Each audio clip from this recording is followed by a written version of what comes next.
Welcome to this explainer. Look, let's just dive right into it today because you and we need to have a very serious, very real conversation. I know exactly why you're here.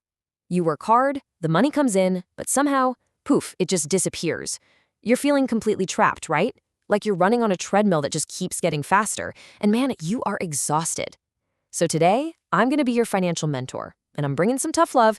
We're going to look at the cold, hard facts from our sources about the 6 fatal mistakes that are literally keeping you in the red. I want you to ask yourself a really harsh question right now. Why do you never get out of debt? Look, it's not because you're a bad person. It's not because the universe is conspiring against you. No, it is because of mechanical, psychological, and mathematical errors that you're repeating month after month.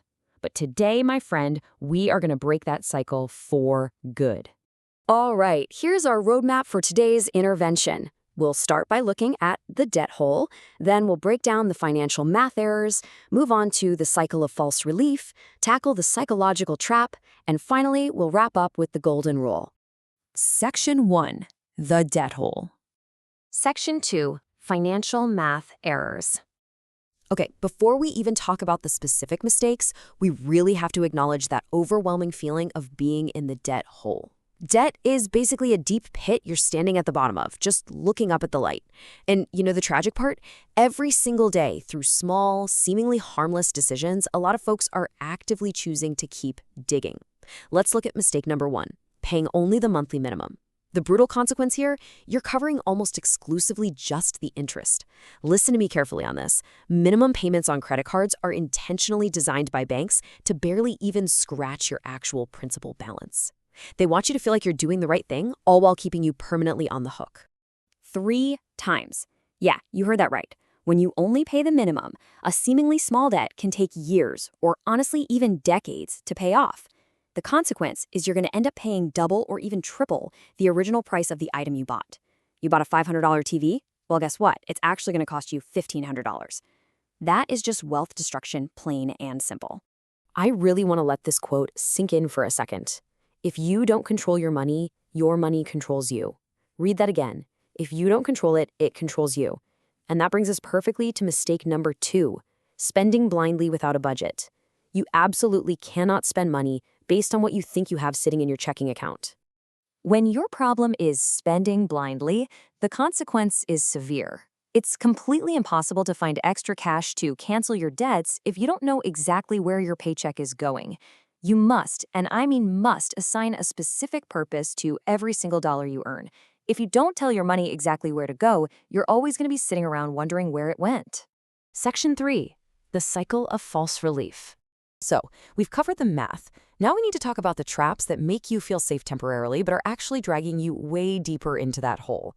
Mistake number 3 is lacking an emergency fund. Let's look at how this plays out in the real world.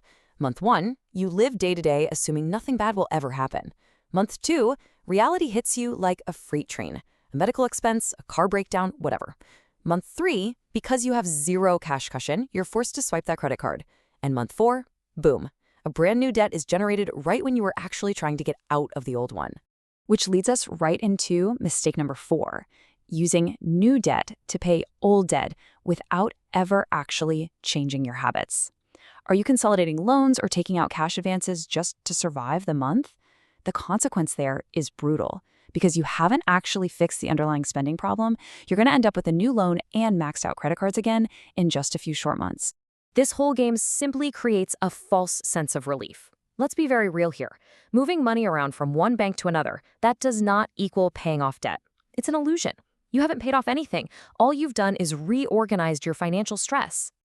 Section 4, the psychological trap.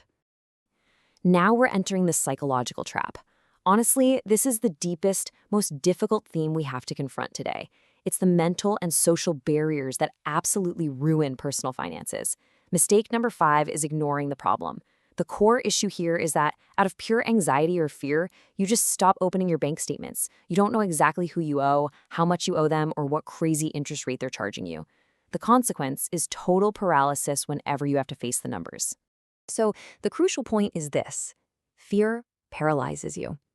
Proven, highly effective payment strategies like the snowball method or the avalanche method, they are completely blocked. Why? Because you absolutely cannot create an effective strategy to defeat an enemy if you're too terrified to even look at its size. You have to open those envelopes, guys. And now, mistake number 6. We've got to confront this one head on. The problem is maintaining an unreal lifestyle. You keep eating out at nice restaurants, buying new clothes, or traveling on credit just to avoid lowering your status, or maybe because of social pressure. But the consequence? The debt grows silently every single month. You're faking a lifestyle just to impress people, and it is silently but surely destroying your future.